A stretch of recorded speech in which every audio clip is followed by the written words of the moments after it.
And it's Redleaf Retrocast, the modern gaming edition. It's the Gamecast. It's episode 17.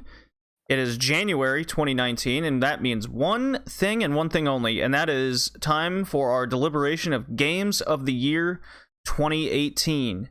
And if you joined us last year, Drew and I, the old host, and I'll get into that in a second, we basically both came up with a top 10 to 20 list and just kind of listed them off ourselves and made a little point to why we think it was there. Well, this year we're doing something different for our Games of the Year. We have a number of categories. We have nominees for each category, and myself and the new Modern Gaming host are going to deliberate which games go in which position, and then by the end of it, we will have a consensus on the Game of the Year based on the total points that these games have allotted. So it would be real time to see what won in the end. So that'll be fun. And my new guest for the Modern Gaming Cast is someone that you may be familiar with if you're a frequent listener of the Redleaf Retrocast, and that is Jay from the Smack It Down podcast. How you doing? I'm doing good, man. I'm doing good. There's a very, very nasty thunderstorm outside, but other than that, I'm doing good. New year, new storms. Indeed. Well, I'm glad to have you here. I'm glad for this to be a thing. This is just a simple monthly cast where we get to talk about the games that come out each month. But before we get into 2019, we have to discuss what the games of the year were for 2018, the previous year. Interesting. So I see we've got a list here of games to pick from. We do. And these aren't my biased opinion. I basically took a bunch of awards from a bunch of different sites out there, be it GameSpot, IGN, Polygon, whose list was very funny, by the way. They put out a top 50 list and very questionable. But for any categorical awards, there was pretty much a consensus from all these gaming sites which games were to be nominated for these categories, and that's kind of what I went off of. Rightio. So that explains that. Jay, you play a lot of video games. That's kind of why you're here. How did you feel 2018 went down in gaming? Dude, I had a brilliant year from friggin' Spider-Man to Red Dead. Dude, there was a new Pokemon game last year. Detroit Become Human was really good. There was a lot of really interesting things last year, including those that I've just mentioned. You did also buy yourself a Switch in 2018, correct? I did. I bought Octopath Traveler, which I'm still yet to have touched. I bought Smash. I've got like 13, 14 Switch games. There's a lot of things I still haven't touched, but I've played around with it a fair bit, and I'm really liking it. Yeah, we were talking. You got Bayonetta and Bayonetta 2 for the Switch, which you're going to have a ton of fun with when you get to those. Yeah, you're the one that told me to get them, so you know if they're bad, I'm blaming you. No, they're not bad. They're super fun. Bayonetta is a super fun video game character. Good stuff there. What other consoles do you have, or are you more of an Xbox guy, a PlayStation guy, a Nintendo guy? Like, who is Jay? What kind of gamer are you? So, dude, I have both an Xbox and a PS4. I usually use... Jesus Christ, that was close. I usually use the PS4 rather than the Xbox. The Xbox is literally the eggs for exclusives and to stream wrestling. I've got a DS, I've got the Switch, I've got a PC, which is not fantastic, because I'm more of a console gamer, and a few of the retro consoles, including a SNES. And yeah, I've got a bunch of stuff. Good to hear. So what is your opinion on the Xbox One in this console generation and the PS4? The PS4 has a lot more exclusives than the Xbox One. Well, that's true. The games I've played for the Xbox One, which are all been exclusives, been pretty good. I haven't really compared anything off both consoles, but what I've played in the Xbox One has been worth buying. Okay. Well, good. Good to have you having a different opinion than me, which will make it for an interesting cast going forward into the new year. Well, I think the audience has a good idea of who Jay is as a gamer. Why don't we get into this whole Game of the Year thing? A lot of people love lists, and we're gonna do it. Alrighty then, let's do it. All right. So our first category is Best Direction, and the nominees are Detroit Become Human, God of War Valhalla. That's just a little tidbit for me. God of War 2018, Spider-Man, Red Dead Redemption 2, and Shadow of the Tomb Raider. So, where do we think these 5 games should rank? Well, dude, I'm really biased when it comes toward Red Dead 2, so do you want to start there? So you're saying Red Dead 2 was the best direction out of the group. Dude, I loved it. Like, there was no dull moments in the story. Everything was done for a reason. The gameplay, like, I know this isn't exactly part of the direction. Yeah, direction's more of the flow. I loved the flow of Red Dead 2, man. I really did. I don't know. The forced walking all the time and the you're shut out of a lot of the areas to start out the game, and it just moves so slow that I wasn't a fan of that. While you're not actually, the only area you're shut out is Blackwater and the areas down there, like the Great Plains and all that sort of stuff. Everywhere else is open if you decide to go there. And it's but what do you do in those areas? That's kind of the thing. Well, that's where the post game takes place. I don't really want to get into that because for people out there that haven't actually finished it, but a lot of the post game takes place there after a time skip. Yeah, I haven't gotten to that extent of the game yet. A lot of games to play, but I did finish God of War, and to me, that game just from beginning to end just flowed consistently and telling the story at the same time. But that's not direction. Red Dead 2 just had a lot of too much stop and start. It didn't flow as well to me. Fair enough. I thought it flowed really well, but like I said, we're here to just deliberate and figure out which game we thought flowed the best. So we think that that's the 1-2. Let's figure out 3, 4, and 5 and come back to it as we think about it. For number 3, I think it's an easy Detroit Become Human, personally. Yeah, for sure. Did you save the fish? I think my first time I did. good job. You became human. I became a little human. All right, so that was easy. Detroit Become Human, number 3. Everything flowed well from start to finish. Between the 3 characters, seemed seamless in between, so that one was easy. Detroit Become Human. I didn't play Shadow of the Tomb Raider, but I did play Spider-Man, so if you think Shadow of the Tomb Raider should be above Spider-Man, feel free to put it there, because like I said, I haven't played it, therefore I really don't know how I don't. I think Spider-Man did have better flow than Shadow of the Tomb Raider. Shadow of the Tomb Raider's story started out well, and then it got kind of janky after that. It was definitely one of the better directed games of the year, but I don't think it's I think it's an easy number 5, but not anywhere above the other games. So Spooderman, number 4. And Tomb Raider, number 5. All right, so now we have to really try to convince each other. I'll be on the side of God of War, and you're on the side of Red Dead Redemption 2. So, all right, well, why don't you go ahead first and tell me why you think God of War flows better? So God of War flows so much better because the story, oh god, can't get into the story, but it's real tough. Okay, how about the character of Kratos? You do see from start to finish a character change within the character and his relationship with his son, and that's told through the direction of what's going on in the game as you encounter each new area. Okay, same thing can be said for Red Dead there, except not with the son. It's with, God damn it, what's his name?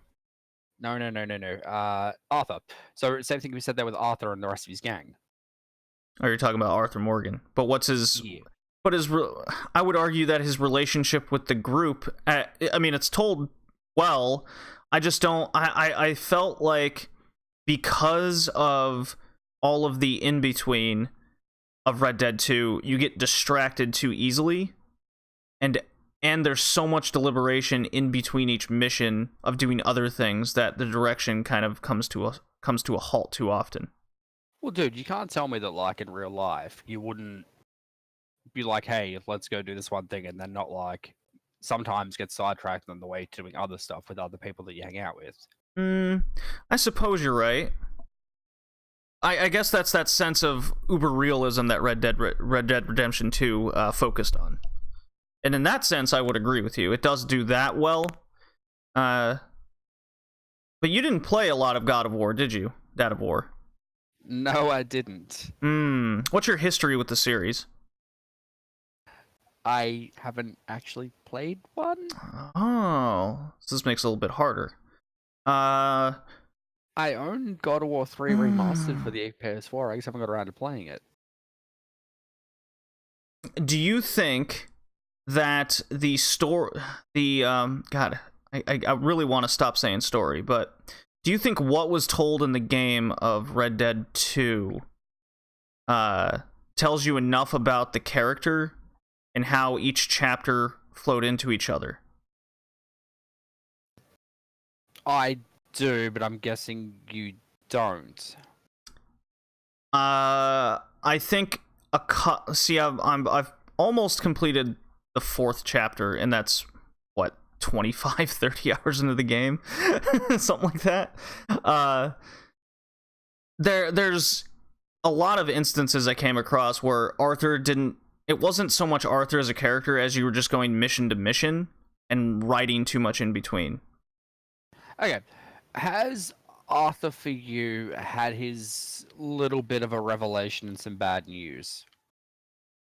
I mean, he got, the most I got was the side story between him and his ex-girlfriend. Between him and Mary. Yeah, Okay, have you been to the island yet? No. Okay, I don't really want to give it too much away because, like, the way Red Dead Redemption 2 ends, and how everything else happens after about chapter 4, even in leading into chapter 4, it sets up Red Dead 1 in such a way that makes it seem like you're going straight from one game into the other, like with such a cohesive story. Oh, okay. I can get behind that. So what you're hinting at is what's the game? Well, the game is doing a really good job with setting up who Dutch is and what influence he has over the group, and I think the subtlety of what was going on in Red Dead Redemption 2 was masterful in what was happening there. And the same thing happened with Dad of War, but it wasn't until kind of a twist at the end of Dad of War that was noticeable. Well, with you get the revelation and everything really hits you at about the 3/4 mark, and there's like when you think the game should I must be over, right on the there's cusp still, of getting it. Yeah. yeah. Like once you think that the game should be over, there's still about another 10, 12 hours of story. Yeah, the epilogue, And, like, right? Yeah. Yeah. There's Yeah, two I'm chapters aware of that the epilogue. Yeah. All right. Well, I'm convinced Red Dead 2, best direction. You convinced me. Alrighty, Okay. that was easy. Or number 2. All right, so our next category, and as I just mark down the points right quick, I can just... Cool. All right, so our next category is best narrative or story. And why don't you name off the nominees? Okay, so we have best narrative and story: Dad of War, Spooderman, Celeste, Detroit, and Red Dead. Okay. Fire away. Go first, Jay. Well, actually, I'd like you to go first because I'm curious to know what you think the best story for the year was. Like whether it was because once again, I've got thoughts, but I'd like you to try to convince me first of all for number 1. Okay. Well, I could definitely tell you what number 5 is on my list from this one easily, and that's Spider-Man. I feel like for a superhero game and the story that was being told, nothing happened quick enough. It was very spread out and delayed way too much, and by the time you get to all the exciting stuff, the game ends. So you don't think they were peeling the curtain back just enough throughout the game to keep you interested? No. And then, like, I did enjoy, and in full disclosure, I'm not a Spider-Man guy, so that might have something to do with it. However, I'm really not a Spider-Man guy as well, but I love the game. Well, I had a lot of fun with the game. I didn't finish it because I just didn't have the desire to, and that was a major detriment because of the story involved. I just never got into it. It was just too slow. The Mary Jane sections, for what they were trying to tell with Mary Jane, was extremely boring and just god awful to me. when you should have just been Spider-Man kind of helping her. And up until you get to the prison break scene, the story told was just bland. I did like the immediate dynamic between Mary Jane and Peter Parker. That was cool. It's like after the cusp of their relationship breaking, and you're kind of seeing them still try to work together, their own individual kind of deal. That was cool. But up until a certain point, it really didn't mean anything for the story going on. So that's why I give it a number 5. Detroit Become Human, I would say, would be 4. That's just because it was kind of over pretentious at times. Yeah, I can agree with that. Yeah.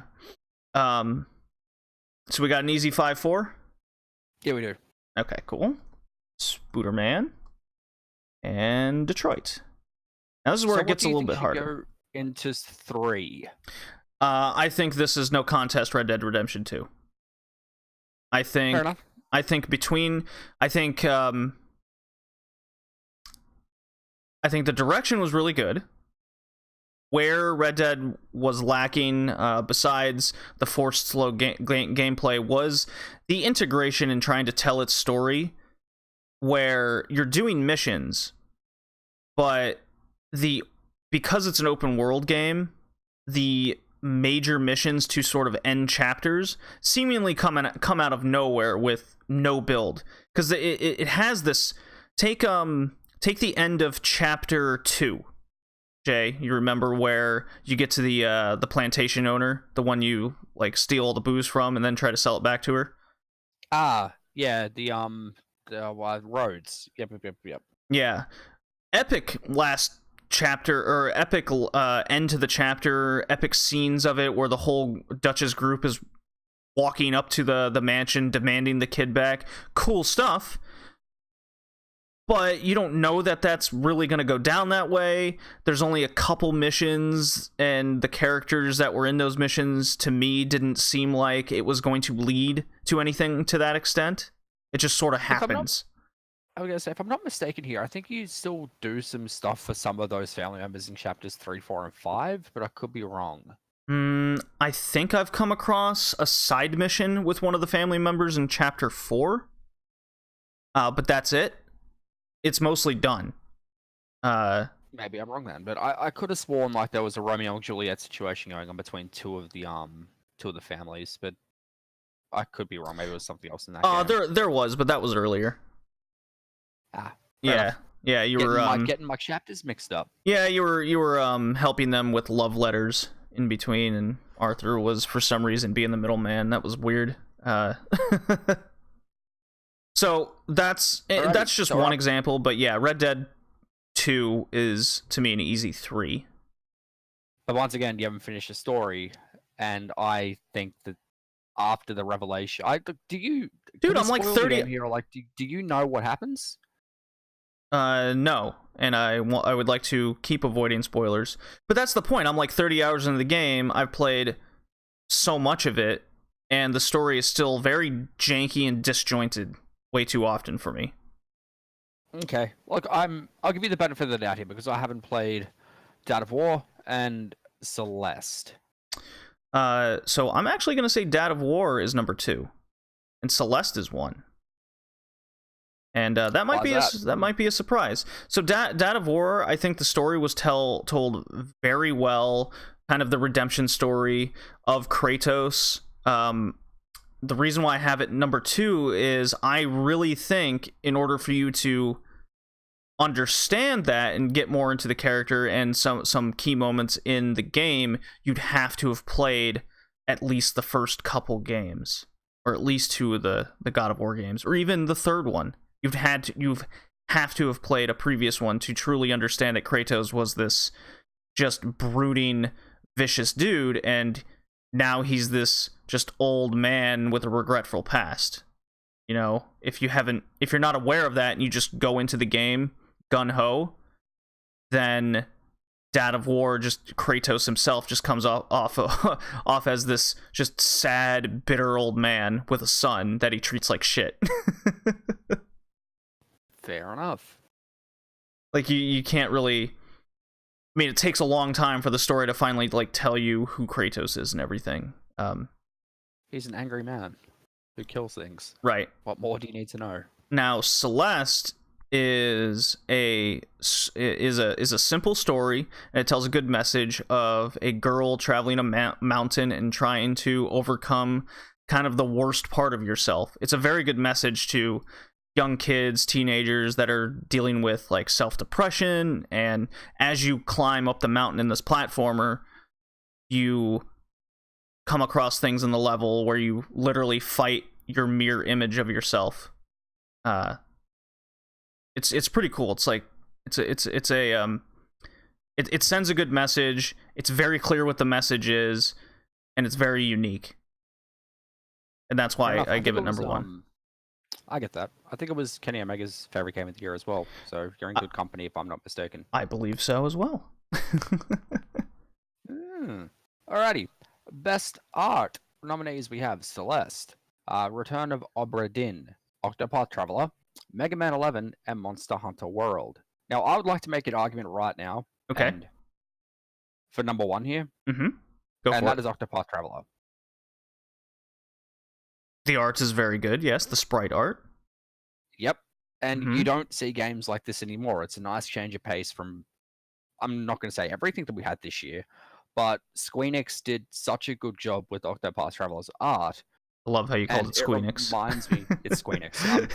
Yeah, did such a good job with their art. Like, it reminds me so much of Bravely Default, and there was not a single moment in that game besides possibly the chibi character design that did not leave me in awe of like the background or anything else that you see in those games. Yeah, I especially liked as you traveled around the map, each area was very distinct in the art style of where you were. Like the forest had this glimmer of the sun coming in from the top. You go to the sand, the quartz crystals in the sand were sparkling as the sun would shine onto it, and as you go over the map, very cool stuff just in the background as well. I want you right now to look up images of Celeste and Obra Dinn. Okie dokie. Give me a minute. So wait, is Octopath? Where's Octopath? I think Mega Man 11 is probably an easy 5 out of the group. I do like the art. I think it's very cool. It's got a little cartoony flavor to it. I just don't think it's anywhere near as good as the other games on this list. Fair enough. Alrighty, I'm just going to have a quick look at the Celeste trailer, and I'll be back with you momentarily. Well, not the trailer, just look at images. Okie dokie, let's just do that. Yeah, because it's just art. Not talking like animation or anything. Yeah, this looks like like a Super Nintendo game almost. Yeah. It reminds me a lot of Secret of Mana. Yes, that'd be a good way to describe it. And then yeah, it's more flat in a lot of the colors and sprite designs. And then take a look at Obra Dinn. Now, I'm looking forward to your reaction to this one. Oh, it's black and white. Yes. That is awesome. Now you know why it's on the list. Oh, that is really cool. But I still think that I still really like the art of Octopath. Okay. Well, I think based on your reaction, I think Obra Dinn's number 2. Well, dude, it's so unique. Yes, it's very unique. The whole game is this black and white stencil type art. Everything's in hash marking type stuff, and you play the whole game like that. It's very simplistic but very unique. So Obra Dinn. What's it on? I'm actually curious now. It's on. You can get it on Steam for like $20. It's very worth it. It's a murder mystery game, basically. Well, It's a mystery game in which you try to figure out how everyone on this boat seemingly disappeared or died. And you, it's really cool. So now it's the deliberation for the 3 and 4 spot with Celeste and Monster Hunter World. Now you've definitely played Monster Hunter games. I've played Monster Hunter games, and I've seen a fair bit of Monster Hunter Ultimate. Yeah. So in this instance, did you prefer the flat art of Celeste, or do you prefer the bright graphical design of the Monster Hunter games. All right. That's a very good question because both trying to do very different things. Celeste really jumped out at me looking at the flat art, and like I said, it has a lot of Secret of Mana vibes, which is a fantastic game. Yep. And Monster Hunter is like the pinnacle of current graphics. So I don't know, like, which do you prefer? Do you like the retro feel or do you like the modern feel? We're talking modern gaming here, so I guess we'd have to go with Monster Hunter Ultimate, but I could see an argument for either case here. I think in the case of art, at the end of the day, I was in more awe when I went to each new area of Monster Hunter World over each new area of Celeste. Celeste had cool areas, but I think the color palettes were just a little bit too flat to put it over the edge. I'm just going to throw this out there, and I'm not trying to make you change your mind or anything, but Celeste in 10 years is going to look good because of its simplistic design, whereas Monster Hunter Ultimate is going to look like a PS2 game. Oh, you're looking at it in the case of longevity. In that case, I would agree with you and put Celeste over. I wasn't trying to convince you. I was just throwing it out there. Yeah, no, that's a very convincing argument, though. Because I did, we're all here at the Red Leaf Retrocast. We're also a Retrocast, and how a game holds up is important. Fair enough. So Celeste in the number 3 spot. Okay. And Monst MHW. So let's see here. Celeste now has 8 points. Dad of War, this is real time, has 8 points. Let's see. Spider-Man has 3. Detroit has 5. Red Dead Redemption 2 has 8 points. Okay. I'd just like to throw an honorable mention on here for number 6, if I can. Sure. And that would be the art style and how good Forza Horizon 4 looks while you're playing it. That game, the seasons change, everything looks different. There's no time while you're playing that game that anything looks like it's still rendering with how fast the game's moving. It's just really pretty as well. Yeah. I wish the cars were a bit more detailed, though. Especially from the inside and the cockpit view. I had a very just bland experience with Forza Horizon 4, but yeah, it did look very good. I don't deny that. We must have had different experiences with them, but each to their own. Yeah, to each their own. All right, so I'll go over the next one then. Best audio music design. So the nominees here is Red Dead Redemption 2, Celeste, Smash Ultimate, Octopath Traveler, and Dad of War. So heavy hitters here. I'm gonna say it right away. Red Dead 2. For music of the year. For the audio, yeah. The audio design in that game is incredible. Alrighty. Any argument? I'm not going to agree. I'm not disagreeing with you. Especially the voice acting alone, with how much work was put in, and you can test it out, like how if a guy on a horse gets further away, you can hear him start to yell at you. Rustling of the leaves, like you put that headphones on. It really reminded me of when I was playing The Witcher 3, where wind would go through and you could hear everything. Wolves howling in the back. Just everything was just on point all the time in Red Dead 2. For sure. Yeah. For sure. So what would you put as number 5? Ooh. I'm going to say something kind of unpopular here. I'm probably going to go with Smash Ultimate. And that's simply because they're updated versions of old themes, which is not a bad thing, but we've heard a lot of those themes in like Smash Brawl, Smash Melee, Smash 4. You see what I'm getting at? Yes, I do, and I would agree with you. That was going to be a similar argument. I would have put down. So Smash Ult. Okay. Oh, this is where it gets a lot harder. All right, tell me why and where you think God of War should go. Let's start there. I don't think it's at the top, because when I think of God of War, the sound and music it doesn't immediately pop into mind what that game did. To me, it was the direction and story, and then the gameplay, with the axe being so smooth. The music and sound, as good as it was, and how much everything, because of the sound effects and everything, made everything feel like it had weight. Again, it's just not the first thing that pops in my head for the game. I think that's 4. Does it have a worse soundtrack or sound than Smash, or is it better than Smash in that regard? I think it's definitely better than Smash. Okie dokie. Yeah. Does Octopath have a similar music vibe as Bravely Default? It does. I could listen to the soundtrack of that game and the battle music over and over again, which I did for 80 plus hours.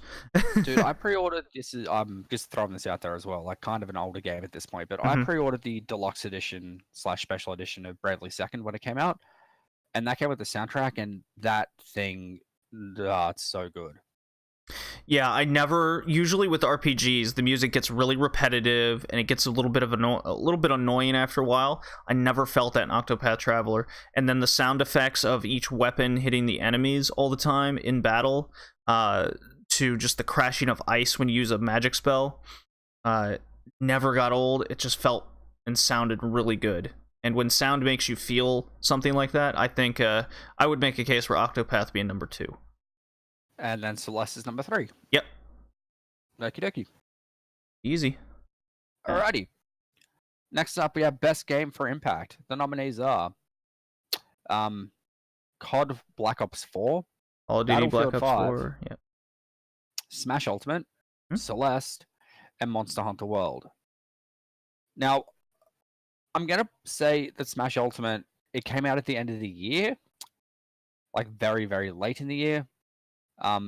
And it has already sold more than any other Switch game to this point. Sure has. So that's got a bit of an impact to that. It's also the gameplay and how much it feels. It feels good to play. Oh yeah, it does. Yeah. Yes, it does. I have spent countless hours in Smash. I haven't played Black Ops 4. I'm not huge on Black Ops or Battlefield. I find them both kind of generic. So I don't know whether that helps you out in any way trying to figure out where they go. I feel like those games every year do the same thing with a different story.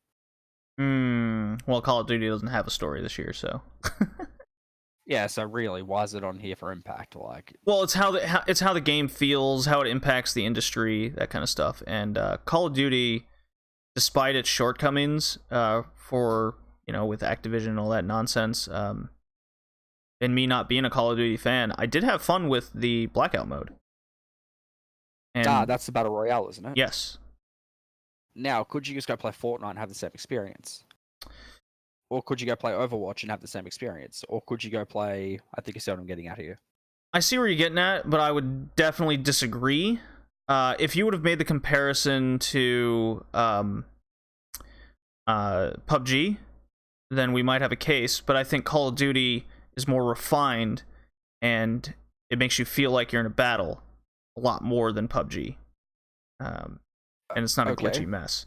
Battlefield 5, I think, is the weakest on the list, even though when the feeling you get with the weapons and guns and it going pop, pop, pop, the bombs going around at you all the time, it does get so chaotic, and the impact while you're playing the game is definitely felt. But I do think that's the weakest on the list, Battlefield 5. Wait. Define impact so I understand more so what this category is. Because I thought you meant like impact on the community, impact on like sales, impact on the company.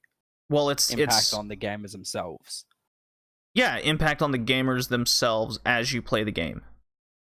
So I'm surprised Red Dead isn't on this list, because that had a fairly big impact when that came out. I mean, it's an honorable mention, for sure. Okay. Yeah. So Battlefield 5 is number 5. Yes. Where would you put Celeste? Ooh, so Celeste kind of kickstarted the year as that platformer, and as the year went on, and how much it impacted people with the message it was sending, and how it went down. For an indie game and an old sprite game as itself, really had a lot of merit to it. And I would say the message alone affects people more than, say, a shooty game. You know, I would rather play a game with an in-depth story than something that's just like bang bang, you're dead, 50 bullets in your head. Yes. So does, in that regard, then, Call of Duty have to be number 4, wouldn't it? I think so, because it is still, at the end of the day, more Call of Duty. I think taking the story out was bad, but it's still the best first-person shooter on the market currently. I think impact-wise, Smash impacted more people than Monster Hunter did. I would agree with that in the end, yeah. So really, it's a toss-up between not Monster Hunter, but Celeste and Smash for number 1. With Monster Hunter taking number 3. I would say Smash with its idea of the celebration of gaming within it. You know, there's just so many different characters from across the gaming industry. And where else can you get Pac-Man, Sonic, and Mario beating the crap out of each other? Yeah, that's true. And I hear more and more people talking about Smash Ultimate. It has that easier entry, and that'll definitely be a category later. But anyone with a Switch has this game. Period. Yeah, I literally told myself I was not buying a Switch until I was a Smash announced, and as soon as the Smash was announced, I bought my Switch. Yeah, so there you go. That just goes to show that how much impact Smash has. And even me not being a big-time fighting game player, I mean, I like fighting games, and not even that big a Smash guy, but this game's just super easy to pick up and play. The impact it has on me as a gamer, I think, has a lot more longevity than the other games on the list. So yeah, I think Smash 1, Celeste 2, with Monster Hunter being 3, for sure. Let me just let's see here. Make sure. 2. Monster Hunter now has 4 points. Okay. Celeste moves up to 15. How much does Red Dead have? 13. This looks like Celeste 1, Red Dead 2. And Smash Ultimate has 6. Fair enough. So, do you want to take the next category? Sure. Best game for immersion. So this is just your inability to put the game down, with a uniqueness to it. The best way I saw it described online. This is kind of a fun category as well. Nominees are Astrobot Rescue Mission, which is a PSVR game, arguably the best from the year. Call of Duty Black Ops 4 with its Black Ops mode. Monster Hunter World, being the first. I mean, it's more Monster Hunter, but it's arguably the easiest Monster Hunter World to get into, and its single player ability makes it easy. Tetris Effect, Tetris game, but with more visuals and music to it. So think of Luminous / Tetris. And Obra Dinn, the black and white experience with the story. So okay. What is Astrobot Rescue Mission? It is a platformer. You're a little spaceman, and you go around a little world. Platformer. I mean, there you go. And it's in VR. Would it work on a TV?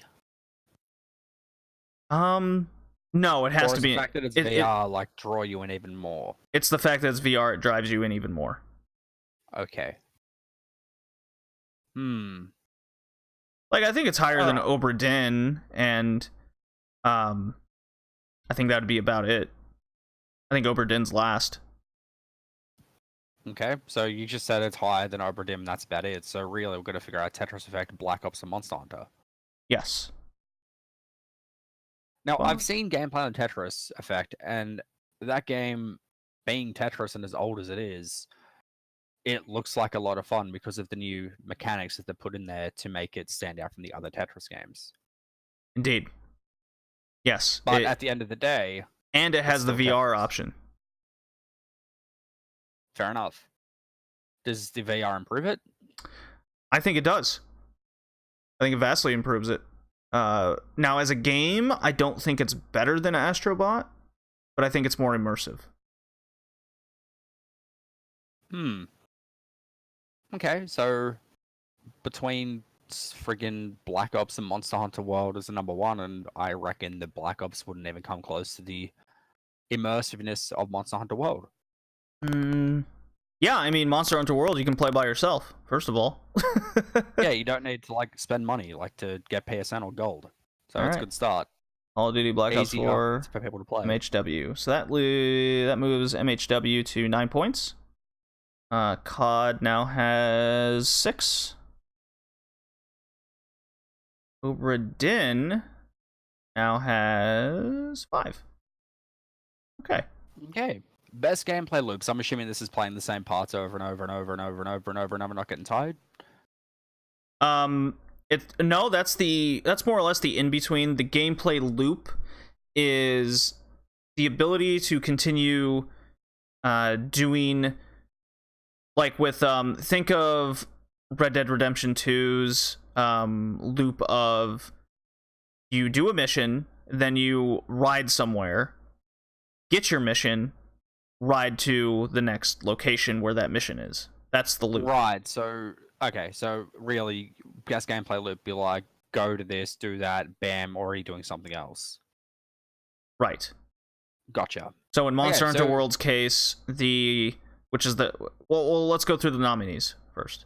Monster Hunter World, COD Black Ops 4, Smash Ultimate, Dead Cells, and Dragon Ball FighterZ, which I completely forgot came out this year. Last year. I played that game. It's Soul Calibur with not Soul Calibur, Blaze Blue with Dragon Ball characters. Yeah, it's by Arc System Works, I believe. Same company. That makes sense. It is. That's why I said it. You know the friggin' I don't know if you've seen the show, but you ever seen Ruby? RWBY? Yeah. I've seen season 1. Characters coming out. I like that series, but they got characters coming up in one of the newer, or maybe it's already out, Blaze Blue games. Yeah, I'm aware. I'm aware. If it works for them, it works for them. You know, it's more money that they're squeezing out of gamers. So, I think Monster Hunter World is the easy one, with its loop being go kill monster, harvest its shit, make weapon to make stronger weapon, go kill stronger monster. To make new weapon to kill stronger monster. And it just continues like that until the end of the game, and the whole game is based on that loop. Yep. So that's definitely a solid number one. I think that's a solid one. Now, with Smash Ultimate, are you talking World of Light, or are you just talking say, Smash 1v1, v1, v1, v1, and last man standing sort of thing? Yes. The latter that you said. Okay. I could see an argument for that to be anywhere on this list, to be completely honest with you, whether it's 5, whether it's 2, whether it's 4, 3, 1. It really comes down to personal preference. So, with Dead Cells being a roguelike, and the whole game based on that loop, because there's no in-between, right? Mm-hmm. For it to have gotten as much praise, and for a roguelike game with so much saturation in the market for those kind of games, it had to have had that gameplay loop to stand out among the rest. And okay, I have a question. Okay. Would many people have known what this game was without the controversy surrounding a review of this game? There was controversy behind the review of Dead Cells? Oh, was that the IGN one? He stole another person's review and I reworded tiny bits of it to make it look like his own. Oh boy. No, the game was already getting good reviews before that came out. It was universally enjoyed. Even Kenny Omega loved the game, Dead Cells. He would have been better being born as a Japanese person. Just saying. I think all gamers would. Shout out to Capcom, Sega, Nintendo, Yeah, right. Capcom, Squeenix, bloody. All right. Well, all right. Let's. Dragon Ball Fighter Z, and Smash, they're kind of the same thing, where it's just go fight, rinse and repeat, unlock characters, rinse and repeat. So I think what Smash has just the edge over Dragon Ball Fighter Z or Fighters is the amount of characters and stages. It's also the easier gameplay, as well as it's so much easier for entry, first timers. I would agree. Whereas with Dragon Ball Fighter Z, you need to have played at least one or two different fighting games to get the mechanics of the game down. I think it takes a lot longer to get into the groove of wanting to get into that loop, while Smash is a lot easier, and it has the depth in the of all the different characters, where you can get good get better as you play it, and get into those deeper mechanics. You can play Smash one of two ways. You can play it as a precise fighting game or a button masher, and you'll do well either way. So it's possible. It's possible. I think Dragon Ball Fighter Z is a good number 5. Yeah, I think so. I don't think it did a whole hell of a lot more than, say, other fighting games out there. Dead Cells is either a good 2 or 3. It really comes down as to where you think Black Ops goes. See, I think Call of Duty Black Ops 4 this gen relies on its loop, and it wouldn't have the following. It wouldn't have the following. It didn't. If it didn't have such a good loop. So even though I'm not a Call of Duty player, I think that it's better than Dead Cells. So it would go then Monster Hunter, Black Ops, Dead Cells, Smash, Dragon Ball. Yes. I'm fine with that. Like we both said here, when neither of us are really Call of Duty players, but if you're defending it as much as you are, it must do the loop well. Yeah, and it's got 3 or 4 different modes that relies on different loops as well, so it has more variety to it than the others. Fair enough. Alrighty. Best in-game in between. So I'm assuming this is in between the loop. Yes. Like doing stuff on the way to missions? Correct. So like in Red Dead is the horse riding. And all the hunting and that sort of stuff. Well, the in-between in Monster Hunter World would be forging the weapons and everything. I had a lot more fun just dicking around in Red Dead than I did making stuff in Monster Hunter. Yeah, fair enough. I could see an argument for Octopath though, because you get to look at that prettiness and you do get the random encounters. But sometimes those things are a pain in the ass. Oh, we didn't even mention the nominees. So we got Spider-Man, Monster Hunter World, Red Dead 2, Octopath Traveler, and Assassin's Creed Odyssey. I'm kind of over Assassin's Creed at this point. They need to take a couple of years off like they did with Origins to just build on a better game. I don't know whether Odyssey, because I haven't played it, but I'm assuming it's very similar to Origins and Syndicate, Rogue, and Black Flag. It's very similar to Origins, but more grindy, so you're forced to do more of the in-between, which I did not enjoy. A lot of people didn't have an issue with it. I have a friend who still praises the game. Me personally, I found it grindy and more boring than ever. So, wasn't there a controversy surrounding this game where they put out a Game of the Year thing or a deluxe edition where it gave you an extra 5 levels at the start of the game, so you should be on the level that you are supposed to be when you do that mission instead of being underleveled? Yes, and that's only for the first few missions of the game, and then you have to grind some more.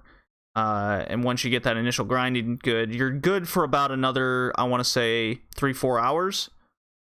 And then you have to grind for about 2 to 4 hours before and that loop that grind loop that it forces you into, I was not a fan of. I hated that in Origins. Actually, one thing here I used to really like about Assassin's Creed, and they've kind of strayed away from this. I think starting with Syndicate, or maybe even Unity, like you didn't get punished or your ass kicked for going into areas that you weren't supposed to be in. Like you could still go there, but like you would either get guards chasing you, which you could eventually kill, but it's not like you would get hit twice and be dead. Whereas they started doing that with, like I said, I think it was Unity, and it was just I didn't really like the flow of the games after then. I like Syndicate to an extent, and I kind of liked Origins, but they're just not what they used to be.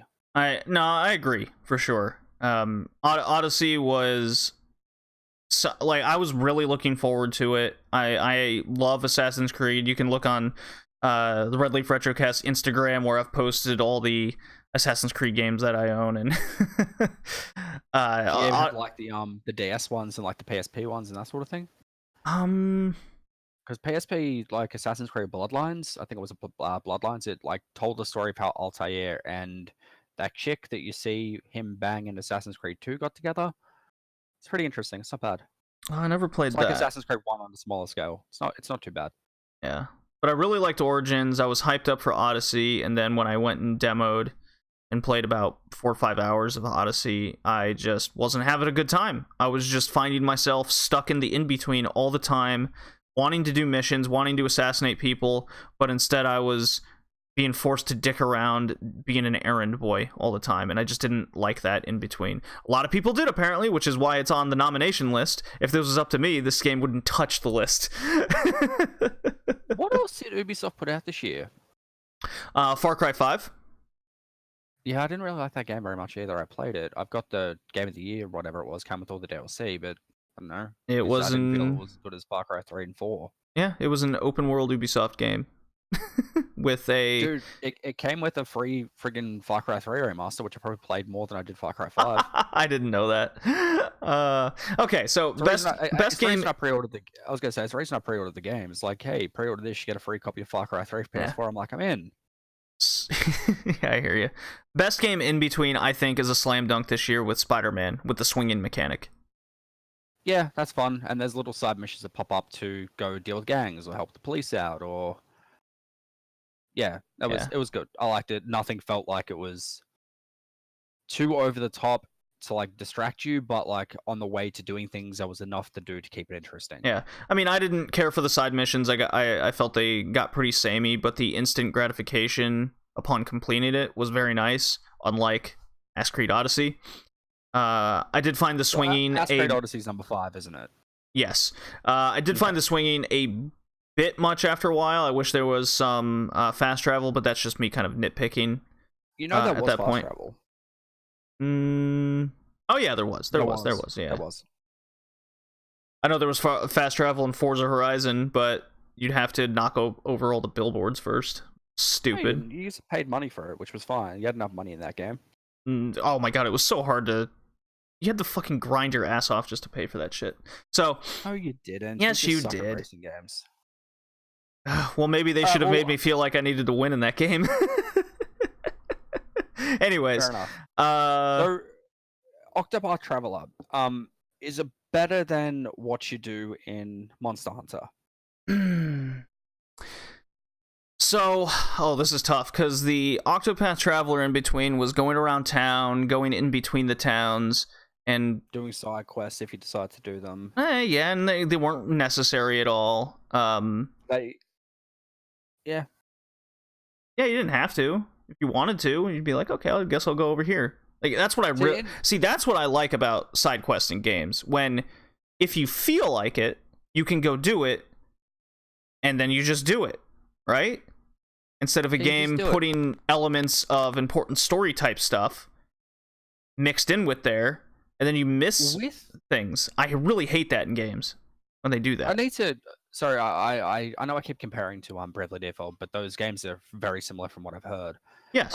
The side quests in Bravely Default like got you the other roles or classes. Right. And there was encouragement to do it. I know that the different characters in Octopath Traveler, like you can't, like there's only one knight, there's only like one herbologist, there's only like one sword fencer. But you can find what you do is, as you travel around the maps, you find special caves, and I wish there was a boss battle in these caves, but instead you just walk up to a stone and you unlock a spell. Let's call it a spell for now, and that gives you a second class option for your characters. So your thief can also become an apothecary after that. So one of the best combos I had in, at least I think it was pretty good in Bravely Default, was like the Red Mage and the Vampire. The two of those together was really good, if I remember correctly. The Spell Fencer, pretty much on anything with a sword, was also really good. So I thought the random battle encounters were a bit too frequent. Can you turn them off or increase them in this like you could in Bravely? You can. What you do is one of your characters unlocks an ability, and that could increase or decrease that. And that once I got that, then it was fine. But before that, it was a lot of it just felt like, God, I just want to go to this next town already, kind of deal. In Bravely Default and Bravely Second, I increased the encounter rate to times 100. Like every step I got an encounter, and I was on level 100 by like chapter 3. It was like, oh my God, so good.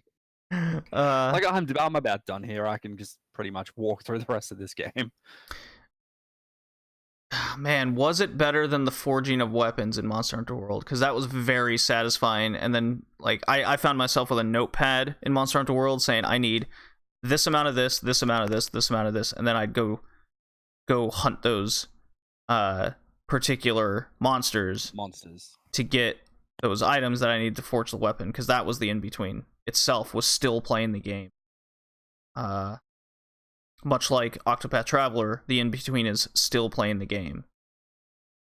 Ooh. So which one did you have a better time playing, on like listening to the music with, and just doing in general? Like, did you prefer Octopath or did you prefer Monster Hunter as an overall game this year? You know what? I think I enjoyed Monster Hunter World more because of the online capability of talking with friends and hunting animals with friends as well. I think that's where the edge is. While Octopath Traveler still is random battle encounters, which is very old school. Fair enough. Yeah. So, Spider-Man, Red Dead, Monster Hunter, Octopath. No, not Red Dead. Oh, so wait, where's Red Dead? Red Dead's 4? I think it's 4. The whole game in between is you're on the horse and listening to the characters talk.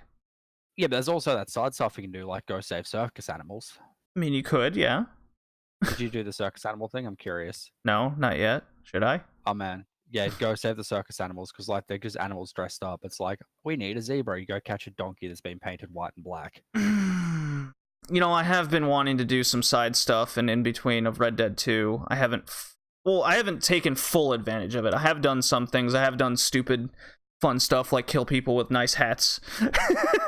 Yeah, you're the hat thief. I am the hat thief. I'm the hat murderer. Did you know you can't blow a woman away in town and take her nice feather hat? They won't let you pick up her hat. I'm kind of disappointed. I was like, what? I can't have Arthur Morgan wearing this nice pink feather hat? This is nonsense. Kind of makes sense back then, man. Like, I guess it would have been considered inappropriate or like looked down on, but then again, Arthur himself was looked down on, so I don't know. So I will give you Red Dead 2 if you give me Monster Hunter at number 2 spot. So I'll take Red Dead at number 3. Yeah. Okay, that's fine. So it goes Spooderman, Monster Hunter, Red Dead, Octopath Traveler, and Ask Creed Odyssey. Octopath. So let me 18 points for Monster Hunter now. Spooderman has, I'm gonna have to see here. 2, 3. Any other categories? No. So that has 8 points now. Back on top. Red Dead is up to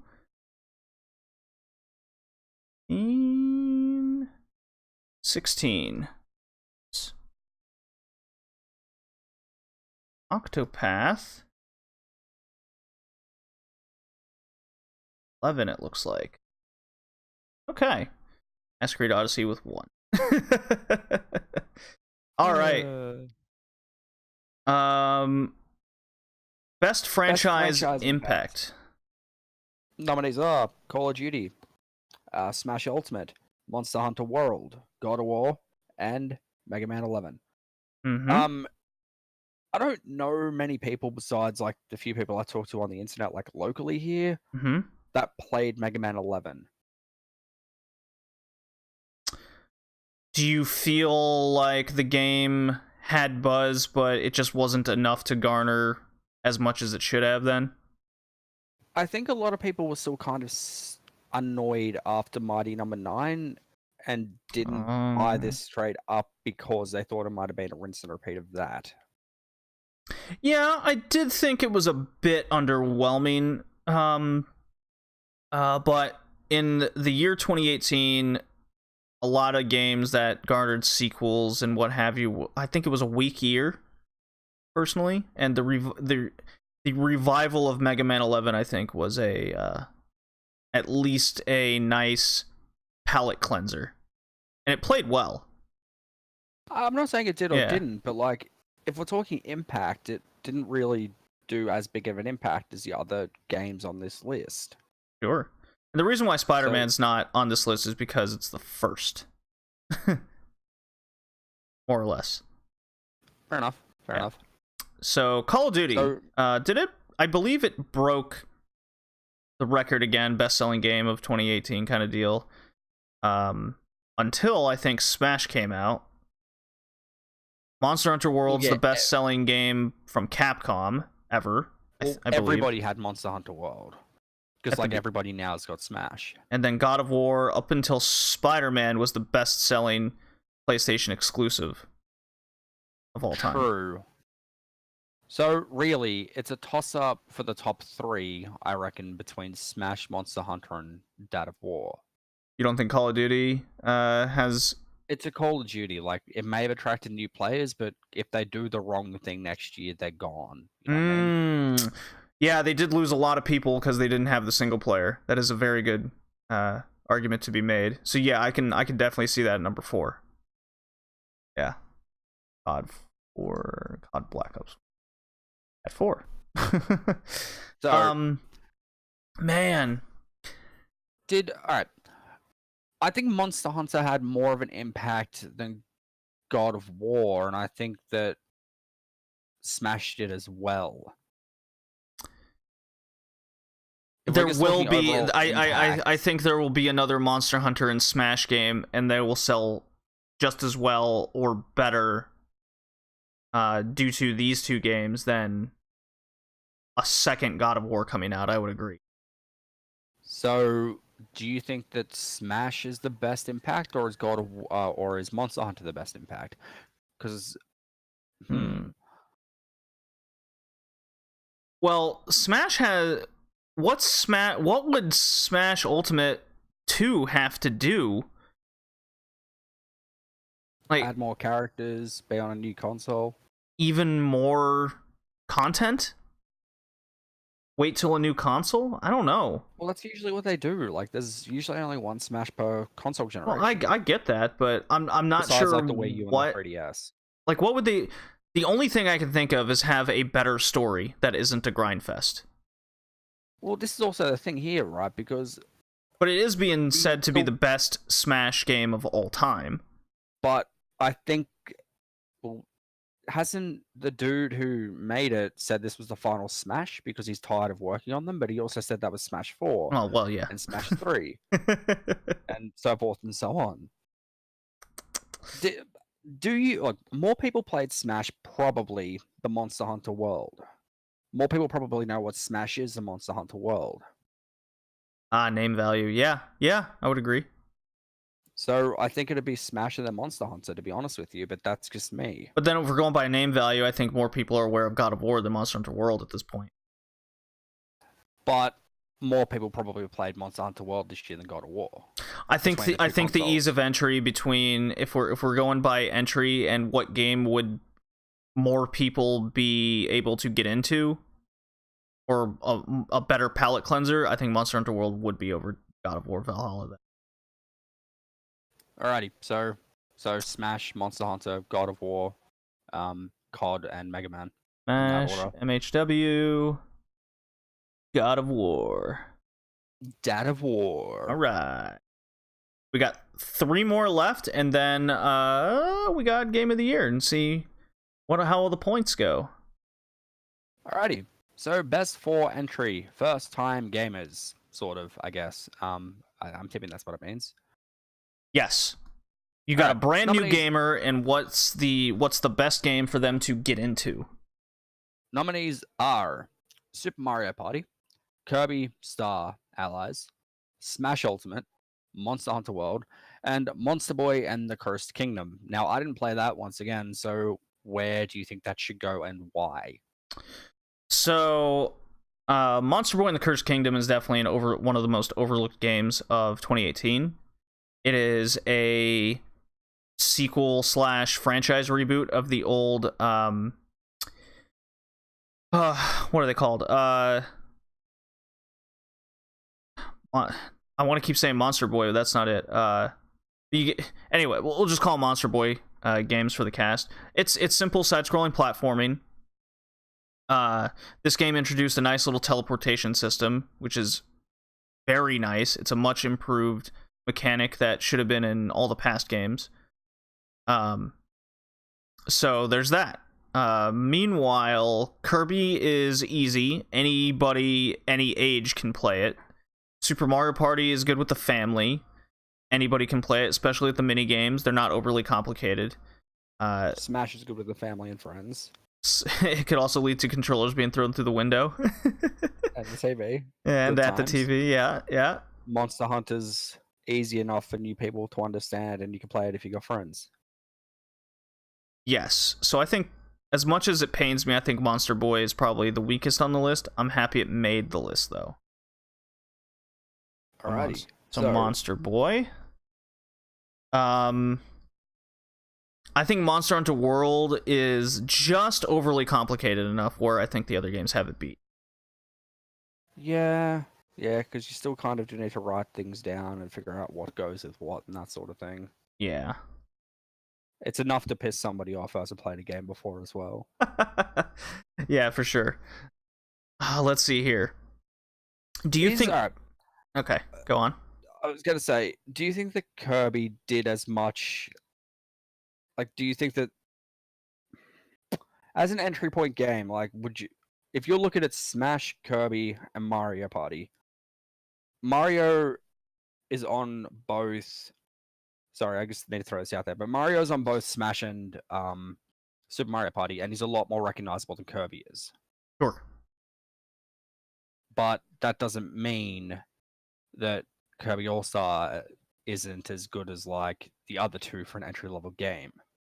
But, like, if you go to the shelf and look at it, and it's got Mario on it, Mario's a lot easier to recognize than Kirby. Well, I mean, from a character standpoint, sure. From a difficulty standpoint, I mean, nothing touches Kirby. This is true. Even Kirby's Star Allies, you can play with your friends now. I think it's overly easy to the point that maybe a new gamer would get bored of it.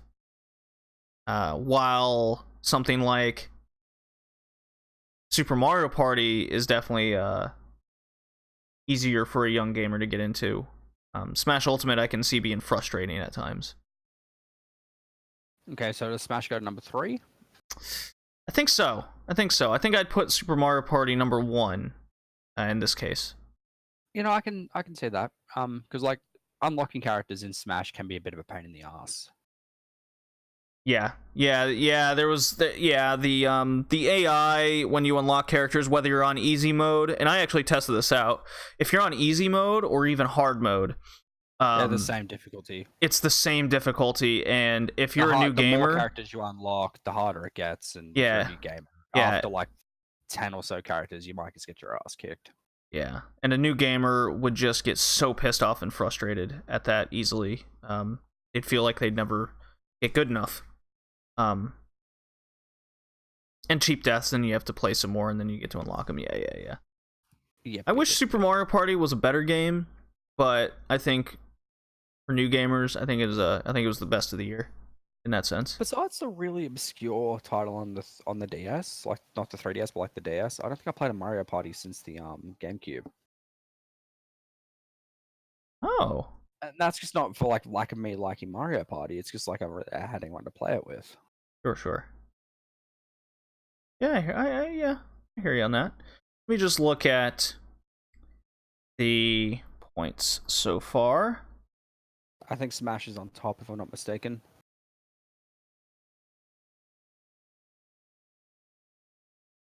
Oh, it's close. It's getting there, it seems.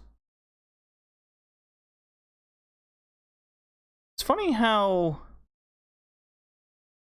Huh. Interesting. Points are coming together. Okay. Probably my favorite category. We're also doing this in the Anime of the Year cast, which is coming up soon, is Best Moment of the Year. A lot of people don't like this category, but I don't really see why. I think a moment, whether it's in a game or a TV show or movie, that's what makes a game stand out to you and really gives you like the reason to keep going, or it's the conglomeration of events or certain things you're doing that really puts it over the edge, you know? Yeah. I'd like to do an honorable mention right away for Red Dead Redemption and moments that you haven't seen. Okay. That's all I'm gonna say. I can't give too much right. away. But from what the category, like I saw similar categories, and that's how I came to. This is kind of my own made up category, basically. But this was kind of the consensus with a lot of people, and maybe because Red Dead Redemption 2 is such a long game, people just didn't get to it in time for the year to end. Count to the overall score? Yes, this one does. Okay. Gotcha. Yeah. So, why don't you name off the nominees and what moment they're referring to? Alrighty, so we have Detroit Become Human, The Fish. No, I'm just kidding. Marcus Resurrection, Celeste: The Final Climb, God of War, Blades of Chaos, Spider-Man: The Prison Break, and Monster Hunter World: Getting to the Coral Highlands. Yes. And funny enough, I've played all these for the cast. The Coral Highlands, man, are beautiful. Yeah, It's I mean, like coral, but like in the sky. and the colors are so vibrant, and I want to live here. But then you meet So the pretty. fucking electric unicorn, and it kicks the shit out of you, and I'm like, I don't want to be And here you're like, anymore. suddenly, I don't want to be here anymore. But it was just like that was my favorite location easily, right up until I got to the I forget what they're called, but the giant crystal caves. I'm not sure what they name it, but like, is just a location getting to that location a best moment? Because like, you go there, you're there for like half an hour, just for an example, not necessarily in this game, but like other games, and then you move on. Yeah, but you're there. You're introduced to it, and the Coral Highlands was definitely the high point, I think, for getting to a new area in the game. Spider-Man Prison Break really stood out to a lot of people. Yeah, it's only because that was the introduction of, spoiler alert, the Sinister Six. Like, if that wasn't there, it's simply a prison escape. It's not the best moment in gaming this year, I think, though. Ooh. You think it's the weakest out of the bunch? I'm not going to say it's the weakest, but like, off the top of my head, man, like, I preferred a lot of things in Red Dead 2 than I did for Spider-Man. Okay, alright. That's probably going to be at the bottom then. Detroit Become Human. I mean, there was a lot of moments. Like I said earlier, it did get a bit, it did get pretty pretentious at times. But I think the whole epic camera shot and the audio work of Marcus going through the dump in which he was falsely accused, and then putting parts of himself back together. Everything was conveniently located where you needed it, but it did get some good camera work in there. Cool epic shots. You felt like you were becoming the Terminator almost, but a pacifist Terminator. It was a really cool moment, but again, kind of pretentious at the same time. Yeah. So, all right. Is it better than Celeste? the Spider-Man Prison Break? I don't know. What I do you think that was a reckon? big Spider-Man. I think that was a big moment in the Spider-Man game. It was, but like the Detroit Become Human thing was an overall better story than the Spider-Man game. I think so. And Marcus was a key point to it, sure. I'll let you decide whether you think it's better than the Prison Break. I could see it go either way. It's definitely for 4 and 5 though. Yeah, I mean, this Prison Break was cool, I guess. As a non-Spider-Man guy, I think I'm a little biased in saying that I wasn't, like, totally into it. Okay, let me replace the characters here. What if it was Joker, Harley, Two-Face, Crocodile, and Killshot?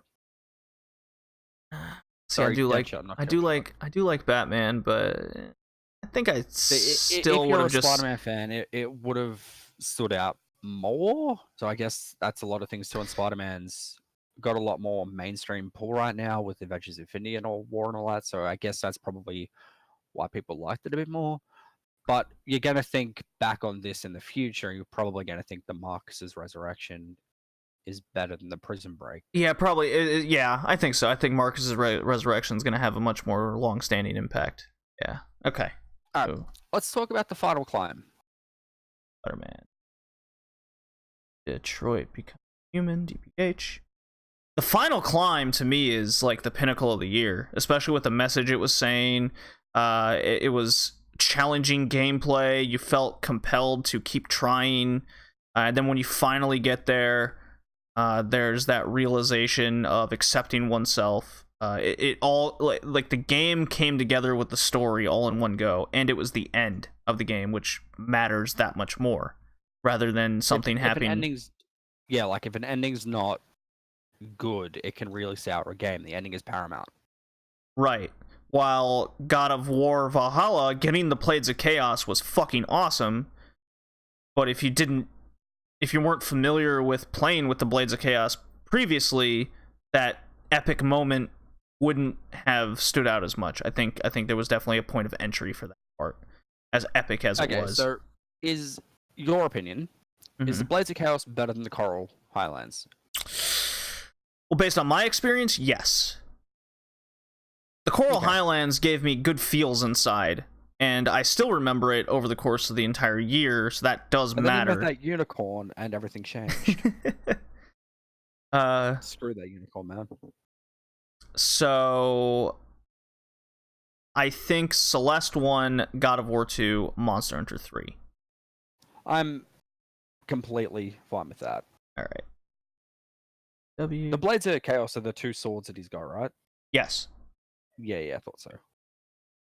See? Even me, who hasn't played a God of War game, and is trusting your opinion on whether or not that's better than the Coral Highlands, I know those swords, like they're synonymous with Kratos. Yeah. Yeah, it's pretty obvious, isn't it? So, crappiest game of the year. Okay. Worst game of the year. Piece of turd of the year. The Quiet Man. Fallout 76 and that god-awful Bethesda experiment. Agony, because, you're in agony while you're playing it. Dynasty Warriors 9, just take the first part out, Die Warriors 9. Metal Gear Survive, it's a zombie game in Metal Gear. Those two things shouldn't go together. Being pirates with your friends on the ocean. I mean, I've got no problem with Sea of Thieves, to be honest with you. PSVR The Impatient, because you want to commit yourself after you've played it. And State of Decay 2. You feel like your flesh is coming off as you play it because it's so glitchy. Yeah, but that can be fixed, Yeah. So can Fallout 76, but 76 there's so much broken that it's going to take a long ass time. By that time, the community's gone. Well, let's start here. Fallout 76 is the biggest turd that I've seen this year. Even once that game gets fixed, there's nothing to do in it besides the occasional blowing somebody up with a nuke. And even then, when it turned 2019, it didn't work anymore. I love Fallout. I've played most of them. I love Bethesda as a company, but I know they've got the history of being it's a Bethesda game that's going to have glitches, and for the most part they do until they get patched. But Fallout 76, man, it is atrocious to even call that thing a game in 2018.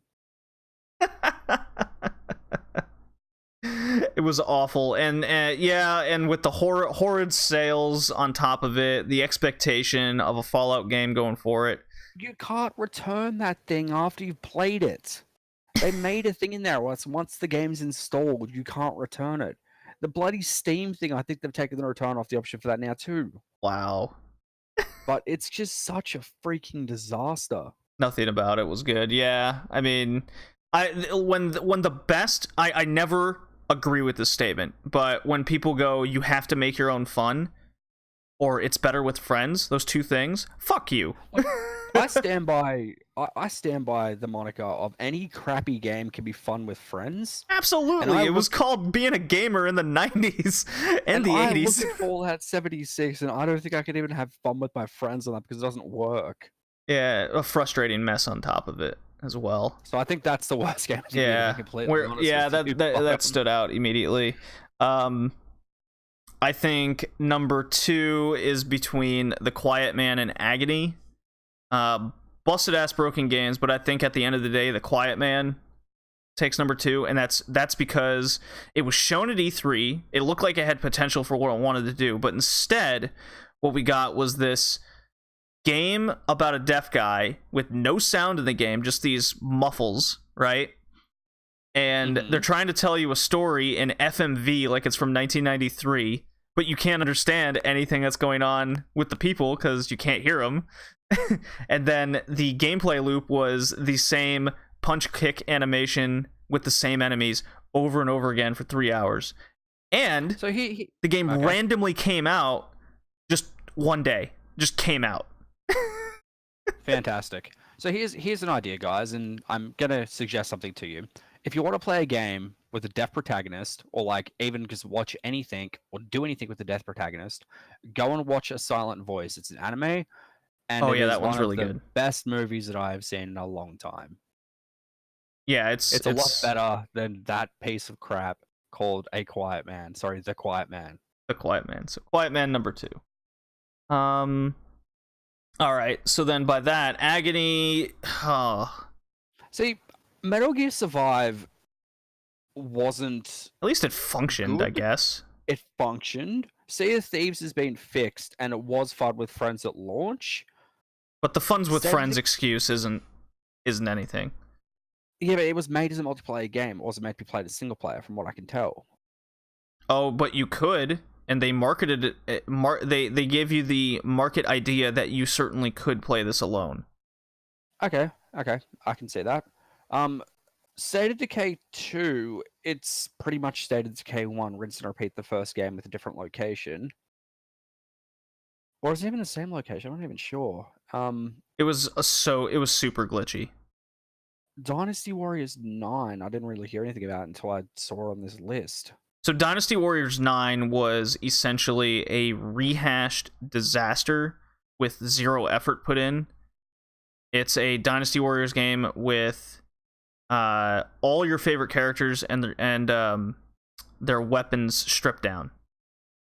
They incorporated a grappling hook in the game, so you can literally just run around, grapple over walls, so you don't have to fight through the enemies. Immediately hit the boss you're supposed to do, and every person and their default weapon is down to like a sword or a spear. Like, that's it. Everyone has that, so no unique weapons or anything. That was all later installed as DLC, even though it's been in every previous Dynasty Warriors game. So it's a cash grab. And yeah, it's a definition of a cash grab, a lazy effort. And they made it open world. But it functioned, unlike some of the other stuff on this list. Right. And Agony didn't really function at all. State of Decay 2 was very glitchy. I think Agony is an easy 3, personally. Okay. And then we can... I was going to say, let's talk about the Impatient, because I don't have VR, so you must have played this. Yeah. I mean, I bought it almost right away. I got it on a nice little discount, but it's a spin-off from, or a prequel, I guess is a better way to put it, from the Until Dawn series. Ooh, I like Until Dawn. And it's in PSVR, where you're in the asylum, which is a part in Until Dawn that you're the jock character, and he's kind of roaming around in there. Well, you're a patient in this asylum, and you're in VR. Controls were kind of busted, very finicky.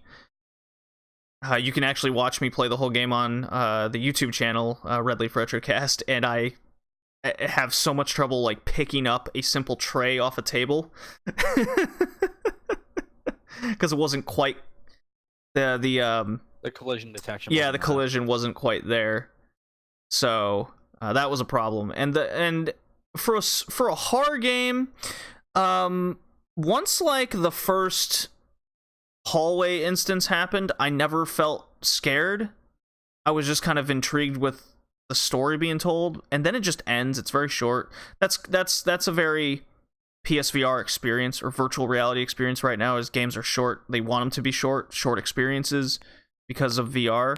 The Impatient it shouldn't have been short, because you were just this dude in a room the whole time instead of trying to scare us or set moods better. It just kind of failed on all those points. It was very disappointing.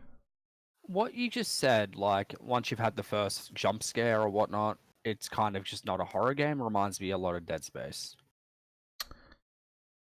At Dead Space 3, I guess. I was scared in the first Dead Space. But, a lot of horror games, you end up becoming numb eventually to it all.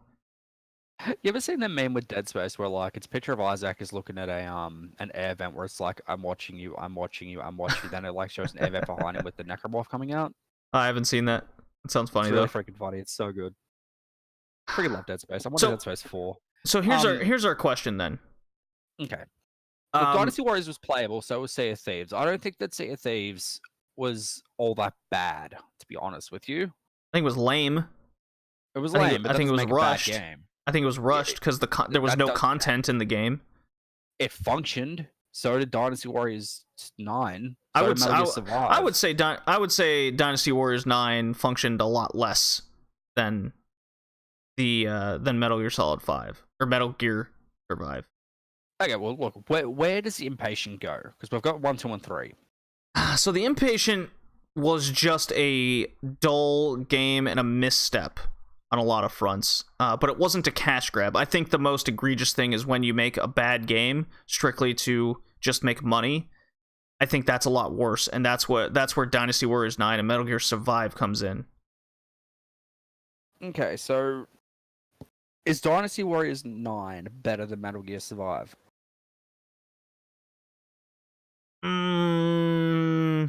Yes. I think you could still have fun with Dynasty Warriors 9 more than Metal Gear Survive. I think Metal Gear Survive being that... Go ahead. I think Metal Gear Survive being that zombies in the Metal Gear universe was a disgusting take on just trying to make money off the Metal Gear name. And the story within the game that they were trying to pull on you was awful. They both came out in February on top of it. They're both kind of no wait, hang on, who's Dynasty Warriors? Koei Tecmo. That's right, and Metal Gear's Konami. Yeah. Alright, so Metal Gear could go number 4, Dynasty Warriors number 5. Yeah. I think Metal Gear Survive was so bad that no one's going to trust another Metal Gear game anymore, period. Well, why should they? They don't even have the original creator there anymore. Yeah. While Dynasty Warriors 9, as bad as it was, you can bet your ass there's probably going to be a 10, and then more games after that. Will it be other asset flips? Just out of curiosity, have you ever played like the spin-off games like Yeah, I have the Gundam one and One Piece one. Yeah. The Gundam, the I've Zelda played those. and they're a lot of fun. I like them. It can be. The One Piece like Pyro Warriors 3 is really good. Warriors 9. Okay, so is the Impatient worse than State of Decay 2? Because I really don't think the Sea of Thieves is. Yeah, I think Sea of Thieves is the number 8 spot for sure. Yeah, so really, Impatient or State of Decay is number 6. It's up to you. State of Decay can be fixed with patches. I guess the Impatient can be as well, but like you said, it was just a short and not really that good. Yeah, I'll say PSVR Impatient was worse than State of Decay 2. So, if I'm not mistaken, it should go Fallout 76, The Quiet Man, Agony, Metal Gear Survive, Dynasty Warriors, Wait, Zedecay 2, The Impatient, Sea Thieves? Or did I get Zedecay and The Impatient the wrong way? Yeah, you had State of Decay and My bad. backward. Yeah. Okay. 2. Okay. So, let's let me get these points together, and we can list off the top 5 games of the year. Sure. I just got to get the last Monster Hunter World points. Come on, man. You should have been doing this as we're discussing stuff. Oh, well, I was caught up in conversation. Calling you out. I can tell you what didn't win, and that was a lot of the games that got like single points. Oh, like Spider-Man and that sort of thing. Spider-Man. Let's see. Spider-Man only got like maybe 5, 6 points. It's not near the top. Spider-Man got 9. Okay, got more than I thought it did. Yeah.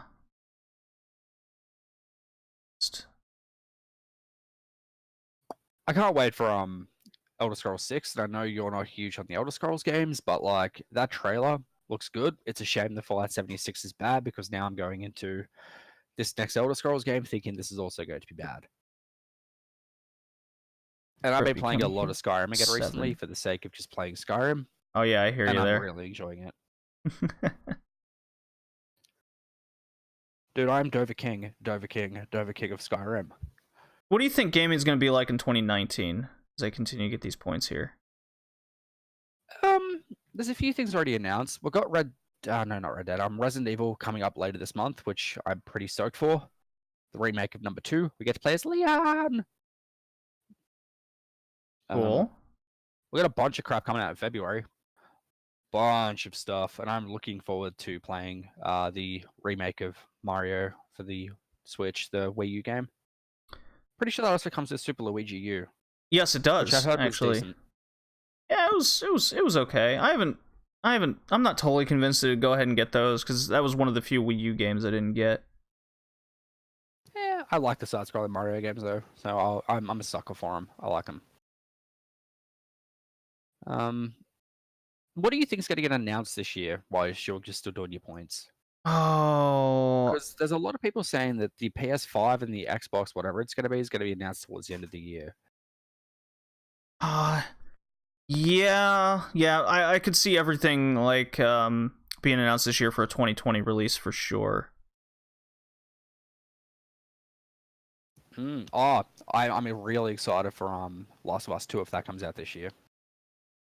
I could see that for 2020 at the end of the PS4 lifespan, and then getting kind of the remastered treatment for the PS5. If that was the case. I really, really, really liked The Last of Us on the PS3. It was a really good game. Such a good story, good characters. So I got 16 points. I'm looking for the 5th place right now. If there's a draw, we can just call it as a draw. Let's see. Okay. Well, how about that? It is a draw for 4th.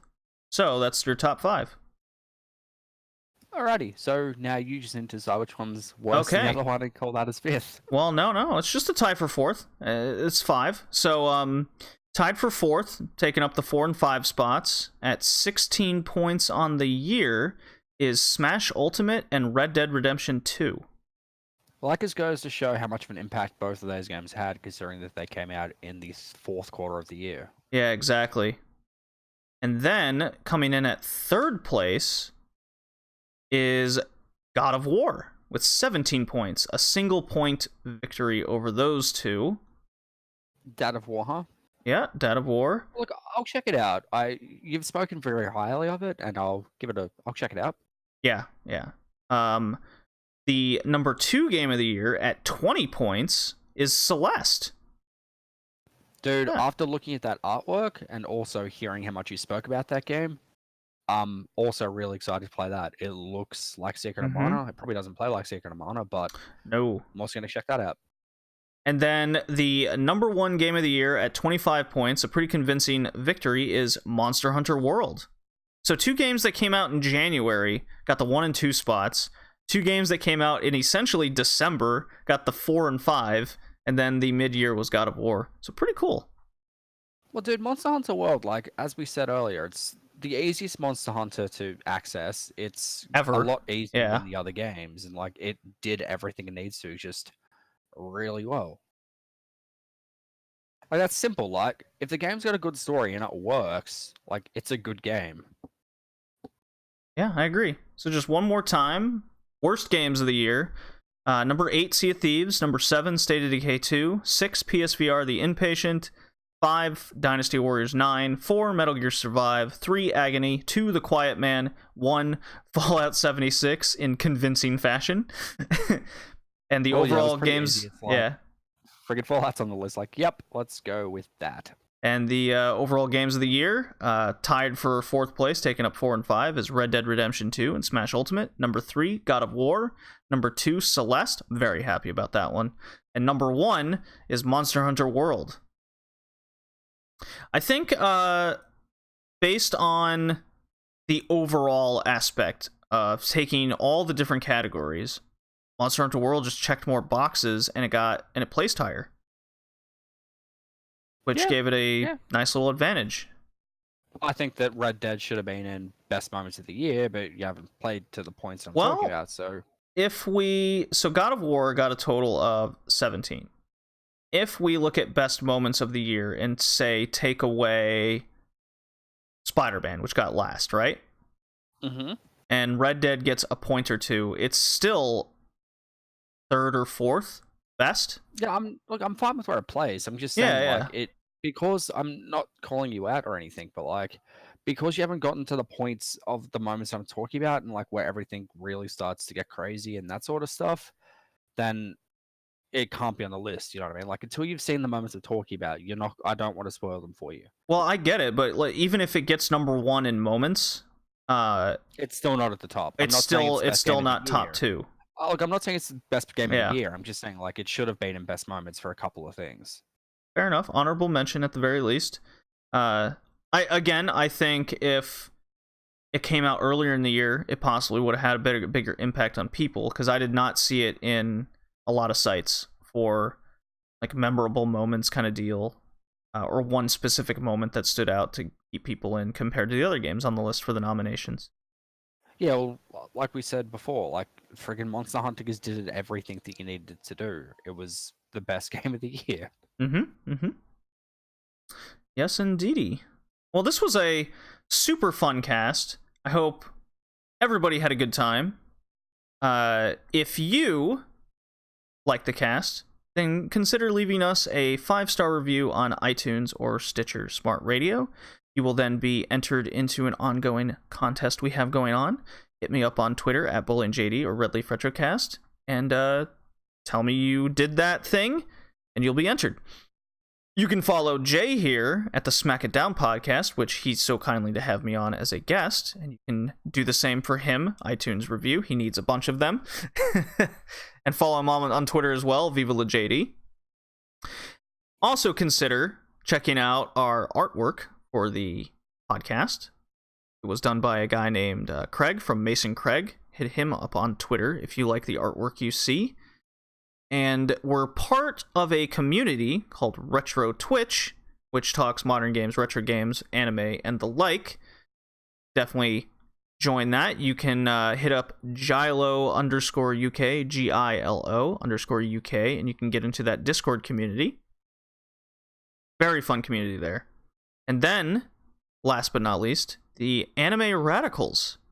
Bunch of fun little guests we've had on the Anime Cast has started their own collaboration podcasting site. And it's a very fun group. They also have a Discord community. So just go hit up anybody from the Anime Radicals. It's exactly what it sounds like on Twitter. And that'll do it. Jay, it's been great having you on. This was a super fun cast. I look forward to talking about all the January releases in the next month when we're coming back. Yeah, for sure, man. I look forward to doing that as well. I'm really stoked for Resident Evil, though. Resident Evil 2 looks amazing. It could be an early contender for Game of the Year. For sure. I'm also looking forward to Ace Combat and PSVR. Yeah, I got a friend that's going to be getting Ace Combat. I'll talk to him and see what he thinks of it, but it's not really my cup of tea. Well, flight combat games generally aren't my thing, or flight simulators, but hey, in VR, anything is possible. Yeah, I got to get VR eventually. It looks like it can change a lot of games to be just a different experience. Absolutely. So this is Red Leaf Retrocast. We'll see you guys in February. Peace out, guys.